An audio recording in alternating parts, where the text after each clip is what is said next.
Mısır taratqullarining xabar qaraganda 3 dekabr Misr Sayohat va Madaniyat yodgorliklari ministerligi axborot e'lon qilish yig'ini ichib, ajoyib arxeologik bayqashni namoyon qilgan.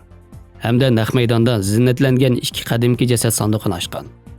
Jasad sanduqida rangli qatlamli o'ymalar o'yilgan bo'lib, kepanlik raqtlarga o'ralgan mumiyalar nihoyat yaxshi saqlangan.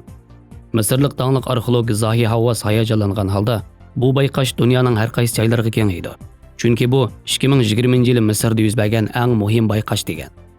Misr qadimki asarlar ministri Xolid Al-Anani muxbirlarni kutib olish yig'inida bu oxirgi bayqash emas, balki boshlanish. Bu Saqqara rayonidagi muhim arxeologik bayqash bo'lib, qېزىۋېلىنغان jasadlar nihoyat yaxshi saqlangan.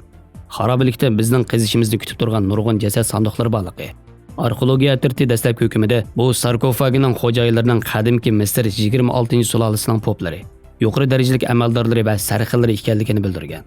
Arxeologiya jarayonida qadimki Misr ilohlarining nurg'un dafna buyumlari va haykallari bayqalib qېزىۋېلىنغان bo'lib, kishilarga qadimki Misrning mumiya va diniy e'tiqodini tushunish uchun texmi ko'p tadqiqot uchurlarini elib keladigan. Sentabr oyining 5-da Misr arxeologiya atirti Qohiraning janubidagi Saqqaradagi 11 metr cho'nqurlikdagi qabrdan buzilmagan qabra.